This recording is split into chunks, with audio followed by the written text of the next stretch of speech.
All right, the Department of Justice finally responding to the protests at Supreme Court justices' homes, with the Attorney General Merrick Garland promising violence or threats of violence against judges or public servants will not be tolerated. But you can go in front of their house. This comes as a leaked Homeland Security memo warns threats are likely to persist and increase when Roe v. Wade is officially overturned. Senator Rand Paul is no stranger to harassment. In 2020, he and his wife were swarmed, as you see right now, by mobs leaving at an RNC event at the White House. After 3 years before that, he was attacked by his neighbor over a yard dispute, maybe more. Senator Rand Paul joins us right now. Senator, we thought you'd be the perfect person to talk to about threats. What do you think? Do you think Merrick Garland's handling this right? Well, you know, as someone who has experienced a lot of it, I was mobbed with my wife by over 100 people in D.C. I had 6 ribs broken in a politically motivated, cowardly attack from behind. I was with Steve Scalise on the ball field when he was shot. So, yes, I've been there, and I've seen political violence up close. And this is why it's not just a breach of decorum that they leaked this Roe decision early.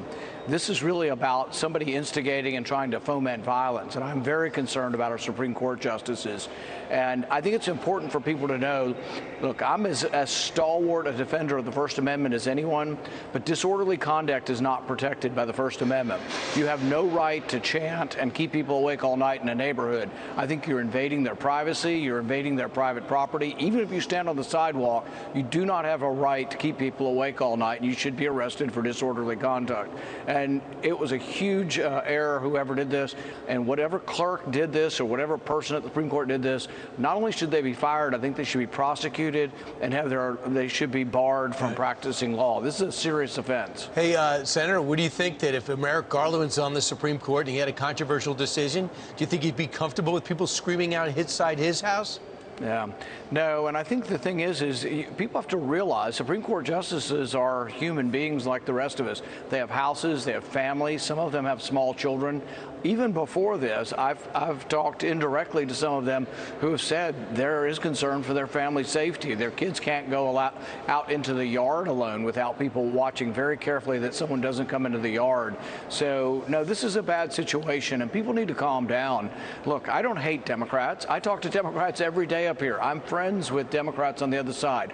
We have some common issues. We have a lot of differences, but all the hatred that goes on the internet and all the sort of back and forth that we have to do something violent, we aren't that way. None of us are that way, and we need to show that we're human beings with some differences, but we aren't always angry. In fact, we're rarely angry at each other. But a lot of these groups are being paid to pay others to go protest. That's how they're choosing to make a living. Senator, finally, when are we going to hear about this leak? Besides sitting on the sidelines and trying to find out how this happened, is there anything you can do in the minority to force somebody to investigate this or get an update? I think the Supreme Court ultimately has to do this, and I think there are forensic ways they could figure it out. It's a very small group of people. We're not talking about hundreds of people. I think we might be talking about a dozen people that would be suspects in this.